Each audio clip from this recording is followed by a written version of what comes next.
자, 세계가 시끄럽습니다. 그렇죠? 세계가 시끄러운데 우크라이나 전쟁만 해도 너무 많은 사람들이 고통을 받고 있는데 또 하마스가 이스라엘을 공격하는 바람에 이건 정말 인간으로서 볼 수 없는 살육을 또 저지르고 있죠. 러시아가 그러더니 이제 또 하마스도 그야말로 아니 어린애들을 그렇게 참수를 해요. 사람으로서는 할 수 없는 것이. 그 분명히 자기도 사람으로서 태어났단 말이야. 그러면 지도 자식이 있을 거란 말이야. 그런데도 불구하고 사람을 그런 식으로 처형한다 이거죠. 자, 오늘은 우선 그 하마스가 공격을 했으니까 또 새로운 전쟁을 일으켰으니까 여기 대해서 우리가 또 짚고 넘어가지 않을 수가 없죠. 여기서 보시다시피 길잡이가 없으면 나라가 무너지나 많은 좋은 자가 있으면 안전함이 있다. 그러면은 제일 앞에 뭐예요? 길잡이가 없으면 나라가 무너진다는 건 뭐야? 정보가 없으면 나라가 무너진다는 그 말이죠. 이 모사드에서 하는 그 모토예요, 모토. 그리고 모사드에서 하는 말이 이거야. 보이지 않는 것을 보고 불가능한 것을 한다 했는데 이번에 보이지 않는 것을 못 잡았죠. 못 찾아냈죠. 그래서 완전한 정보 실패가 나온다. 그러니까 최초부터 못했으니까 경고 실패가 되겠죠. 전략적 기습을 당했다. 하마스한테. 재미있는 내용들이 나옵니다.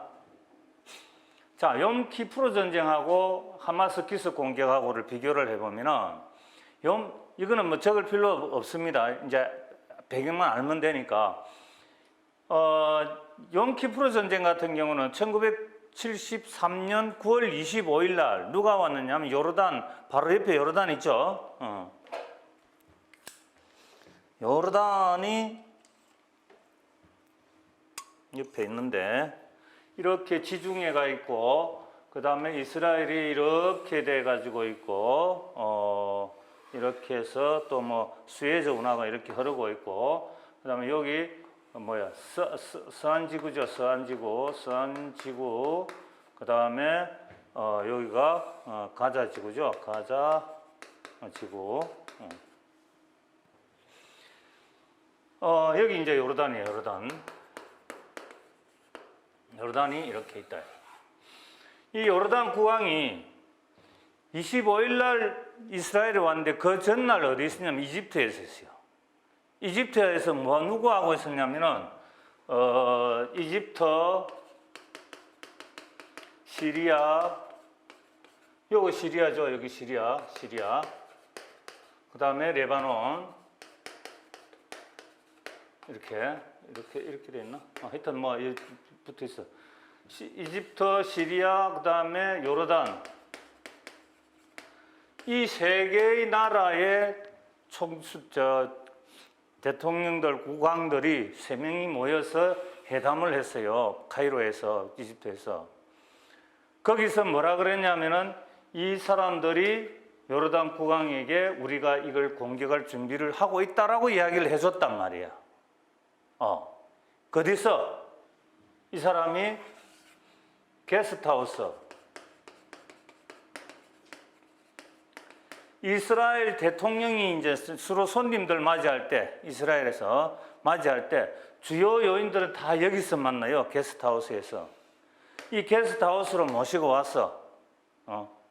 헬기로 모시고 왔는데 메이어 총리하고 이 후세인 국왕하고 이제 만나서 후세인 국왕이 여기서 이 회담에서 그런 일이 있었다고 전쟁 준비를 하고 있다고 알려줬어요.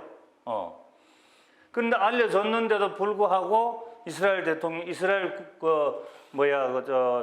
총리는 어디 갔냐면은 프랑스로 비행기 타고 날아가 버서 거기서 유럽 국가들하고 회의한다고. 그러니까 어떻게 돼요? 그 자리에 누가 있었냐면은 모사드 국장이 있었어요. 그 자리에. 그리고 그 옆방에서는 여기서 게스트하우스에서 회담을 하는데 여기 회담, 그 다음에 여기는 방이 하나 따로 있는데 여기서는 뭐냐면은 감청하고 있어. 도청하고 있었지. 이 누구냐? 요르단 담당 아만의 중령이야. 아만 군 정보기관이잖아요. 아만의 중령이 여기서 회담하는 것을 다 감청을 했다고. 그리고 여기 또 누가 있어요? 모사드 자미르가 하여튼 모사드 국장이 있었어요. 그래서 국장도 이야기를 하고, 이제 이 사람은, 이 중령은 자기 아만에다 이야기를 하고, 근데 대통령 메이어 총리는 무시하고 유럽을 가버렸어요. 그 다음에 중령은 아만 자기 처장한테 보고를 하니까 웃기는 소리 하지 마라, 안전하다, 그 전쟁 없다, 이래버려. 다 무시. 근데 이제 그날 10월 6일 날 전쟁이 났죠. 새벽 2시에. 그날이 오후 2시에. 근데 새벽 2시 30분에 이 마르완이라는 사람이 첩보원이 이집트에 있었어. 어디에? 대통령실에. 대통령 보좌관이었어. 이 마르완의 사람이 새벽 2시에 모사드에게 전화해가지고 24시간 이내에 이집트와 시리아가 이스라엘을 공격할 것이다, 조심하라 그랬어. 했음에도 불구하고 또 무시당한 거죠. 그래서 이 마르완이라는 사람은 누구냐면은 그 앞에 사다트 대통령 앞에 4개월 전에 누구냐면은 나세르라는 대통령이 있었는데 그 사람의 사위야. 그리고 이 사람은 정말 금수저, 어마어마하게 부잣집 아들이야. 그러니까 그래서 그러다 보니까 그 대통령 딸하고 결혼을 하게 됐죠. 사위죠. 그리고 그 다음에 또 대통령이 바뀌어도 계속 대통령실에서 보좌관으로 근무를 했단 말이야. 했는데 이 친구가 1970년도에 이미 1970년도에 이집트에 있는 이스라엘 대사관에 전화를 해가지고, 나 당신들 이집트가 영국이가 안파하네. 하여튼 런던이네. 런던 주재 대사관에다 전화를 해가지고 나 당신들 도와주고 싶다 그랬는데, 그게 뭐냐면 돈을 찾으려고. 이것도 뭐냐면은 자발적 협조자입니다, 이거. 자발적 협조자, 이것도. 전화를 해가지고 내가 하겠다 했으니까. 그래서 2시 반에 그렇게 또 모사드에 연락을 했는데도 불구하고 모사드에서 했지. 모사드도 또 이제 대통령, 총리에게 보고했겠죠. 했는데 무시당하고 전쟁은 그대로 다 맞게 됩니다. 그러니까 모사드나 아만 둘 다 너무 쉽게 봤다는 거야. 그러니까 모사드 같은 경우는 총리가 그렇게 나오면 아니라는 걸 증명을 해줘야 되는데 첩보를 수집해서 진짜 온다는 걸 안 해준 거야. 그냥 총리가 싫다니까 그냥 괜찮다 그러니까 괜찮은 걸 알아본 거죠. 그러다가 결국은 14시에 기습 공격을 당하게 되죠. 용키푸르라는 것은 속죄의 날이라는 거예요. 속죄의 날. 라마단이 끝나고 이제 속죄의 날, 안식일이죠. 이 날을 이번에도 마찬가지다. 그런 식으로 다 휴가 같다고. 여기도 우리 6.25 때하고 비슷해요. 우리도 휴가가 일요일 아침이잖아. 다시 휴가 가고 외박 가고 했는데 여기도 마찬가지 그런 식으로 해서 여기도 마찬가지고 전략적 기습을 당했죠. 전략적 기습. 기습을 당하다 보니까 정부 입장에서는 뭘 했다? 경고 실패를 했다. 이렇게 답이 나오겠죠. 나오고 여기도 마찬가지. 여기는 다양한 정보가 있었다고는 하나 결정적 정보 확보에 맞몰두했지 그냥 잔잔하게 하마스가 지금 공격 준비하고 있다 이런 말을 했어요. 많은 사람들이 첩보요원들이 했는데도 불구하고 여기도 마찬가지 무시당한 거예요. 모사드가 무시했다. 아만도 마찬가지겠지. 그래서 AP통신에 보면은 이집트 정보기관이 이미 우리는 큰 것 한 방이 일어날 가능성이 있다고 이미 이스라엘에다가 경고를 했어요. 또. 그러니까 경고를 했는데도 또 무시를 당한 거지. 그러니까 둘 다 어쩔 수 없이 경고를 실패하고 전략적 기습을 당했다. 이렇게 보면 된다. 그죠?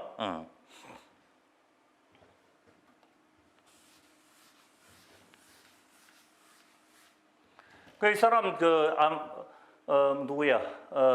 마르완 같은 경우는 이 네임 코드, 이거 비밀 코드가 바벨이라는 것도 있고 보니까 디엔젤이라고도 있어요. 또 2개나 있더라고 보니까. 어떤 책에는 그 당시에 정보 분석관 했던 그 학자가 박사는 보니까 이 디엔젤이라고 이야기를 하더라고. 근데 또 다른 자료에 보니까 바벨이라는 말도 나와요. 본래 이름은 이 사람 이름 마르완이 아니에요. 또 다른 이름이 있어요. 자, 그러면은 마치 지금 내가 어디 작전 계획을 이야기하는 것 같아, 그죠? 여건 조성. 전쟁을 하기 위해서는 항상 준비를 해야 되죠. 준비를 해야 되는데 이집트하고 시리아는 이미 전면전을 각오하고 준비를 했어요. 그러다 보니까 뭐 했습니까? 동원령도 막 내렸죠. 그러니까 이집트에서 동원령까지 내려가지고 연습을 하고 있는데도 그 이야기까지 했는데도 총리는 무시를 한 거야. 동원령, 어느 전쟁이라도 동원령이 없으면 전쟁이 안 돼요. 자, 우리 우크라이나나 이스라엘, 러시아 전쟁할 때도 보니까 계속 동원령 내려오죠. 양쪽에 다. 예비군 현역 갖고는 안 돼. 예비군들 다 모집해야 돼. 그러니까 그런 모습을 보고도 이스라엘은 그 당시에도 무시했다는 거예요. 그리고 이 목적이 국토 회복 목적으로 그 당시에 3.1 전쟁, 6.1 전쟁이 있었잖아요. 6.1 전쟁에서 시나이 반도를 뺏기고 이집트가 그 다음에 골란 고원에서는 그 골란 고원을 또 시리아는 뺏겼잖아요. 이스라엘한테. 그걸 회복하기 위해서 한 전쟁이 이때 전쟁이고, 그리고 이때는 정상적으로 공격을 했어요. 이 공격 준비 사격이라는 것은 통상 한 1시간 전부터 보병이 들어가기 직전까지 항공기, 대포, 미사일로 그냥 초토화시키는 거예요. 그래놓고 보병들이 들어간 그걸 했거든. 하고 했어. 그 다음에 공중하고 지상으로 공격을 했다. 요거 보면은 뭔지 잘 안 보이죠? 요 지금 이게 이제 모래잖아, 모래 언덕. 모래 언덕을 호스로 가지고 지금 물 뿌리고 있는 거예요, 여기에. 이스라엘이 어떻게 했냐면은 이게 이제 수에즈 운하가 있잖아, 수에즈 운하. 수에즈 운하가 있으니까 여기다가 이렇게 뚝을 쌓은 거예요, 뚝을. 뚝을 쌓아가지고 못 올라오게, 모래 뚝을 쌓아놓은 거예요. 그러니까 이 수에즈 운하를, 이집트 같은 경우는 그 수에즈 운하를 건너야 될 거 아니야. 그러니까 여기다 물을 쏴가지고 모래에서 무너뜨리고 통로 개척을 한 거예요, 이게. 이 모습이야, 이게. 저게 어디서 나오냐면은 저것도 자기들 게 아니고 그 독일에서 수입한 어마어마한 펌프예요, 저게. 그래서 이렇게 많이 뚫었잖아요. 그러니까 이 언덕을 넘어오려면 방법이 없잖아. 그리고 또 어떤 방법을 썼냐면은 이렇게, 여기에 이렇게 이스라엘은 이렇게 다 모래뚝을 쌓아가지고 여기다가 벙커를 지어놓은 거예요, 벙커. 이 벙커를 지으니까 언덕 뒤에 있으니까 공격이 안 되잖아요. 이스라엘 이쪽에 이집트에서. 그러니까 여기다 또 쌓아놓고 탱크를 올려. 탱크로 이렇게 파괴시키는. 이런데도 이스라엘은 눈치를 못 챈 거야, 이게. 그렇게 하고 있는 동안에도. 이번에도 마찬가지야. 전혀 눈치를 못 챘던. 이렇게 불도저로 밀고 있었어요. 철조망을, 하마스 애들이. 이렇게 하고 있는데도 이스라엘은 몰랐다는 거예요. 그래서 이렇게 모래 언덕을 뚫고 들어왔고, 당시에는. 자, 그 다음에 팔레스타인의 지방 조직이면서 테러 조직에 의한 전쟁과 국지전의 혼합형이다. 이번에는 전면전이 아니다, 시작이. 애매하게 전면전도 아니고 국지전도 아닌 그런 전쟁을 이번에 하마스가 했다는 거죠. 자, 여기 보면은 여기는 하마스, 여기는 누가 있어요?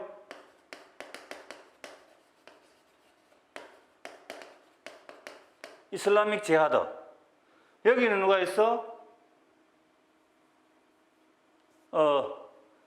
가만히 있어. 갑자기 생각이 안 나나. 이쪽에 또 테러 단체 있잖아요. 헤즈볼라. 이제 이 전쟁이 났으니까 우리는 이 세 개 단체에 대해서는 꼭 알고 있어야 된다, 이제는. 이거는 충분히 알고 있어야 된다. 이 하마스가, 여기는 하마스, 본래는 이 서한 지구나 전부 다 여기는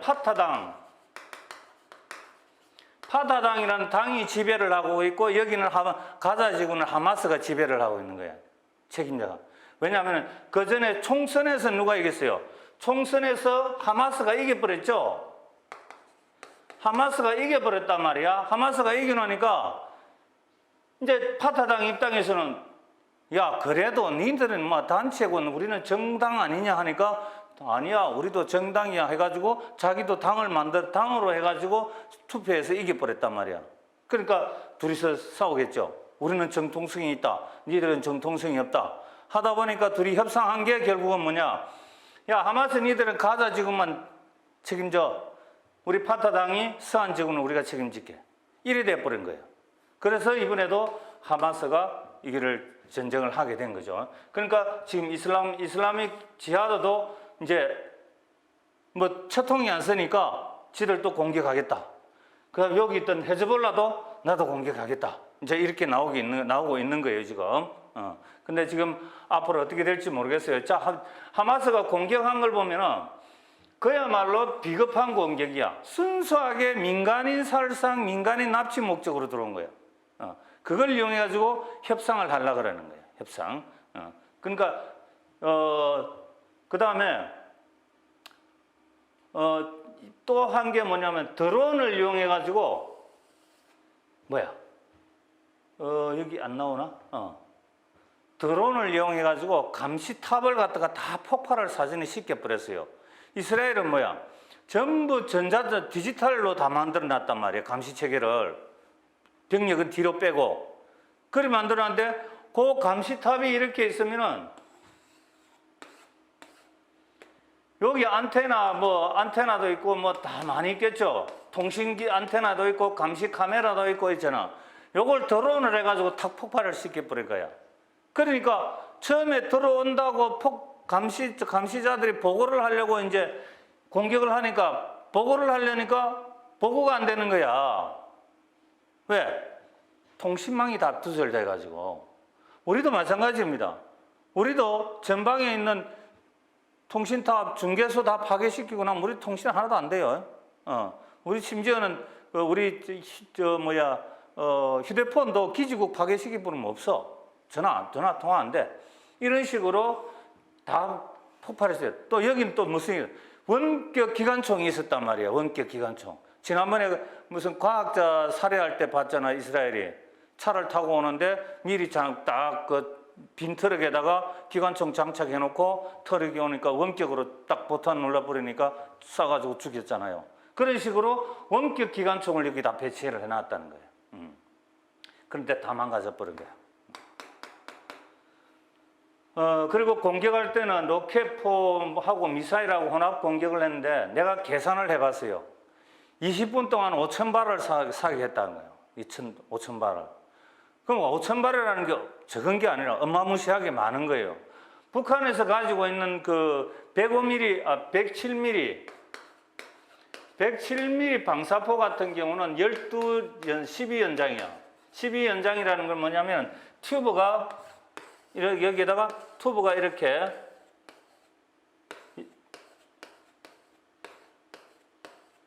(12개가) 있다는 거야. 여기 12발 나오는, 한 번 쏘면 12발이 날아가는 거예요. 그걸로 계산해 보니까 총 6번을 사격할 수 있어요. 20분 동안에. 최대 발사 속도가 4분이니까 4분에 한 번씩 쏘니까 장전하는데 4분이 걸린다는 거예요. 한 번 쏘고 나면. 그러니까 16회를 12번 했다. 이걸 나눠 보니까 70문이 나와. 70문. 저것만 포가. 상상을 해보세요. 도대체 매일 이스라엘이 감시를 하고 있는데, 하루하루 감시를 하고 있는데 24시간 어떻게 해서 이렇게 많은 다른 장포를 갖다 놓을 수 있었겠느냐 하는 거야. 가자가. 그건 뭐냐? 땅굴 아니면은 아주 포장. 그때 우리 봤죠? 북한에서 어떻게 하는지. 생수 트럭 뒤에다가 방사포를 설치했잖아. 그러니까 생수 트럭 같은 데다가 다 가지고 오면 모르는 거야. 그 다음 컨테이너 집어넣고 오면은 천막 딱 치가지고 내리면 몰라. 천막 쳐놓고 이 속에서 작업하는 거야. 그런 식으로 완전히 위장하는데 또 뭐가 문제냐면은, 이제 또 보면은,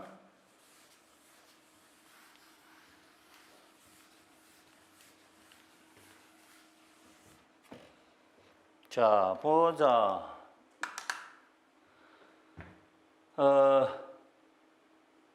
뭐 여기는 당시에는 그 용키프르 때는 감시 장비 자체가 없죠. 사람이죠, 다. 사람으로 했기 때문에 뭐 그렇다 치고, 왜냐하면 인공위성은 1995년부터 운영을 했거든. 이제 보면은, 그리고 여기도 뭐 이미 이제 다 이야기를 했다. 이미 알고 있었다. 가능성은 있었는데도 믿지를 않았다. 정보를 믿지 않았다. 그 다음에 여기서는 뭐냐면은 이게 나와요. 거기 뭐 다른 말이 아니라 우리 학자들이 하는 말이지. 이스라엘도 가자 지구를 이제 좀 안정시키기 위해서 햇볕 정책을 한 거야. 그래서 가자 지구에는 이스라엘 사람들도 많이 살아요. 근데 그래서 뭐냐면 그 사람들이 이스라엘에 와가지고 취업을 할 수 있도록 봐준 거야. 이스라엘에 와서 팔레스타인인들이 취업을 할 수 있도록 해주고, 그 다음에 식량이라든지 뭐든, 그 다음에 전기까지 공급을 다 해줬단 말이야. 우리하고 북한하고 거의 비슷하네요. 우리 햇빛 정책하고. 그렇죠? 우리는 뭐야? 안 했지만은 우리나라 와서 취업은 못하지만은 개성공단에다 만들었단 말이야. 그러니까 개성에 있는 사람들이 와서 취업을 내가 일을 하고 먹고 살게 만들었다. 그리고 송전탑, 어마무시한 송전탑을 건설해가지고 개성에다가 개성공단에다가 전기를 공급해줬단 말이야. 그러니까 이스라엘도 똑같은 행동을 한 거야. 그러니까 이스라엘 팔레스타인 사람들이 좋다고 그냥 겉으로는 다 좋다 그러고 이스라엘에서 좋은 취직 자리 찾으려고 뭐 이러니까 이스라엘 입장에서도 괜찮구나 하고 믿은 거야. 그 사이에 헤즈볼라들 하마스는 전쟁 준비를 하고 있었던 거야. 아주 그냥 완전히 당한 거죠. 완전히 기만당한 거야 이게. 그리고 이렇게 보안이 너무 잘 돼 있어요. 그 보면은 사진들 보면은 지상에서 글라이더 글라이더 타고 내리는 연습하고 땅굴 파는 거 전부 다 보여요. 있어요. 사진들이. 여기 보면은 땅굴 파고 있죠. 땅굴 이쪽에는 판 거고 여기 다 실제로 움직이는 모습이란 말이에요. 그리고 내가 왜 아까 그 발수 계산했죠. 방사포라고 하느냐면은 이 한 곳에서 날아가는 미사일, 이거 숫자 봐, 숫자. 한 곳에서 다 날아가는 한 곳에서. 그래.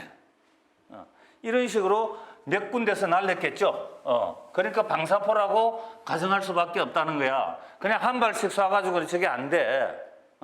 그러니까 여기 있죠. 이스라엘 하마스가 갖고 있는 방사포가 이런 거야. 이거 다련장포가. 로켓포인데 다련장이다. 철저하게 기만을 당했다.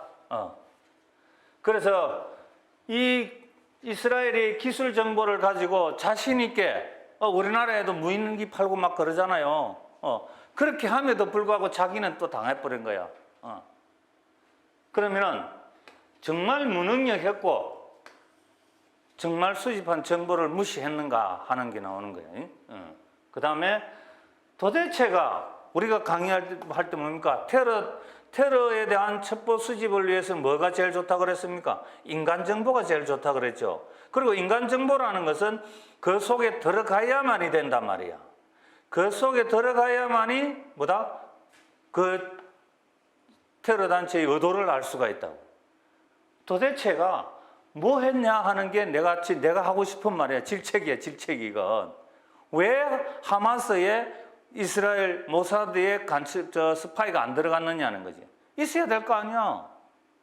그리고 그냥 그 속에 아니라도 가자 지구에서 팔레스타인으로 행세하면서 미국 사람들도 거기 많이 가 있잖아, 팔레스타인에. 그 가자 지구에. 그런데도 불구하고 인간 정보가 제대로 작동이 안 됐다는 이야기는 거야. 똑같은 이야기죠. 이런 식으로. 그래서 제가 볼 때 결론적으로 뭐냐.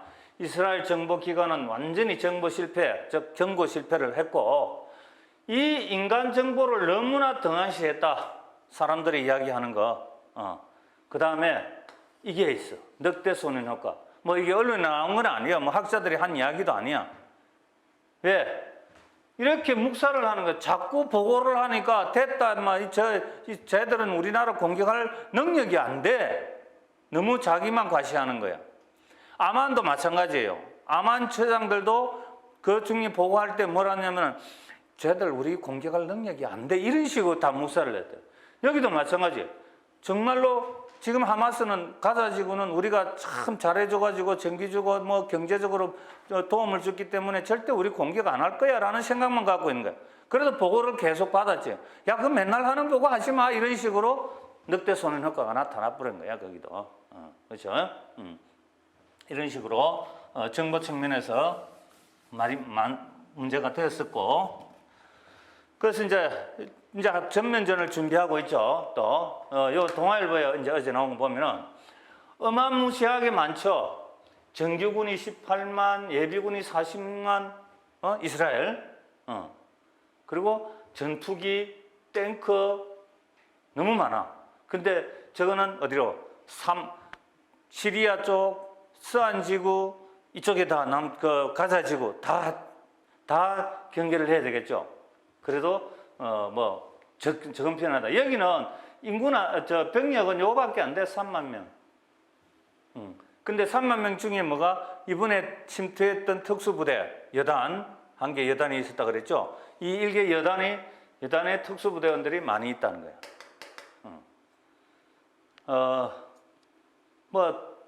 비교는 안 돼요. 사실 이쪽하고 이쪽하고. 근데 이제 문제는 뭐냐면은 여기들은 하마스는 이런 인간 방패를 쓴다는 거야.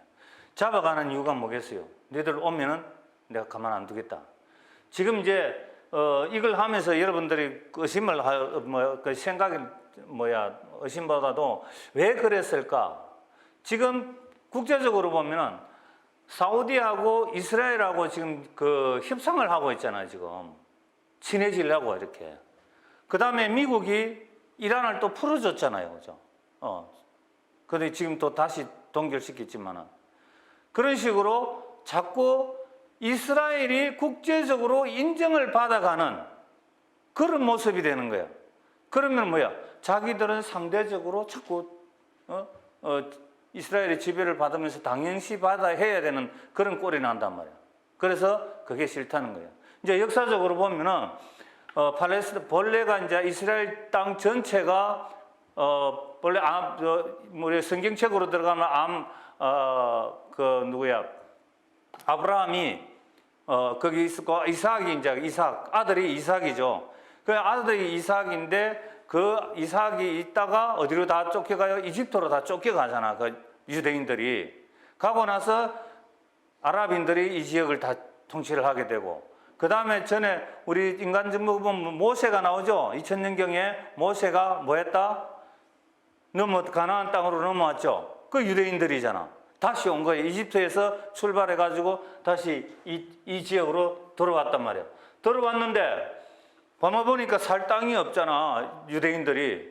근데 조금씩 이제 전 세계에 있는 유대인들로부터 모금을 하는 거예요, 모금을 해가지고 이 땅을 조금씩 사기 시작한 거예요, 사기. 다 사뿌린 날. 그러니까 유대인들이 자꾸 늘어나죠. 늘어나니까 자꾸 팔레스타인들은 이쪽으로 몰려가기 시작하는 거예요. 그러니까 자꾸 싸우다가 결국은 너는 여기 있으면 여기서만 살아라 이래 된 거예요. 그러니까 팔레스타인은 항상 불만이겠지. 우리 땅인데 지들이 앉아가지고 비키라 그러고 우리 괴롭히고, 그죠? 그런 식으로 끝이 없어요. 그리고 또 헤즈볼라 같은 경우도 그렇고 지금 이스라엘에 테러리스트들이 많이 잡혀 있단 말이야. 지금 감방에 있다고.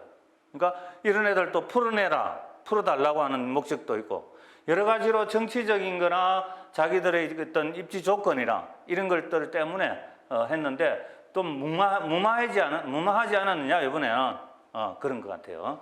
그리고 무모한데 너무 잔인했기 때문에 국제적으로 인정을 받기 어려운 그런 처지다 하는 겁니다. 그래서 여기까지 보여드리고 또 다시 진도 나가겠습니다.